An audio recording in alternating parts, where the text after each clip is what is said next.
Perempuan muda ini pun dipaksa untuk berdandan cantik.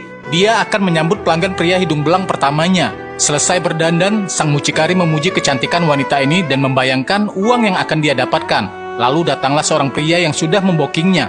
Wanita ini pun terus memohon meminta untuk dilepaskan. Tentu saja hal ini tidak akan mungkin terjadi. Karena pelayanan buruk dari sang wanita, si pemilik rumah bordir ini pun marah dan menghukumnya.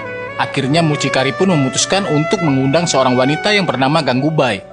Ya, Ganggubai adalah seorang PSK berpengaruh di kawasan ini. Rasmi nama sang mucikari meminta agar Ganggubai bisa membujuk gadis itu agar menjadi anak yang penurut.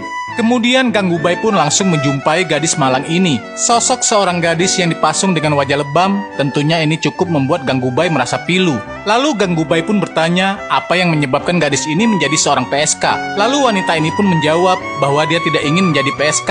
Dia telah dijual oleh suaminya sendiri. Mendengar hal itu, Ganggubai malah tertawa. Ternyata Ganggu dan gadis ini punya cerita yang hampir mirip. Kemudian Ganggu pun mulai bercerita bagaimana dia bisa menjadi Ganggubai saat ini. Dulu Ganggubai bernama Gangga. Dia besar di keluarganya yang mapan dan ayahnya adalah seorang pengacara. Dulunya Gangga polos ini bercita-cita dan bermimpi menjadi seorang artis, sehingga dia mau saja ditipu oleh pacarnya sendiri yang mengatakan bahwa ada tawaran untuk menjadi seorang artis.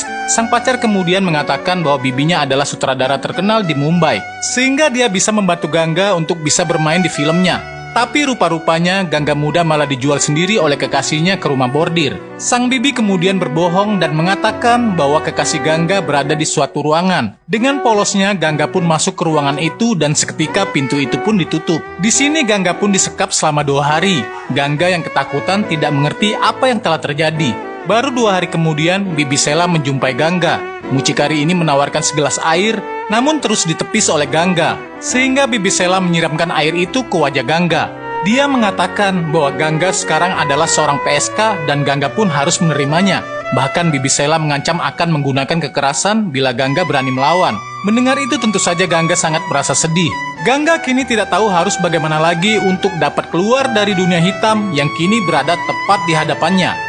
Dia hanya bisa meratapi nasibnya, dan sekarang Gangga pun resmi menjadi penghuni rumah bordir yang harus siap melayani setiap laki-laki hidung belang. Kemudian bagaimana kisah ini selanjutnya? Saksikan next part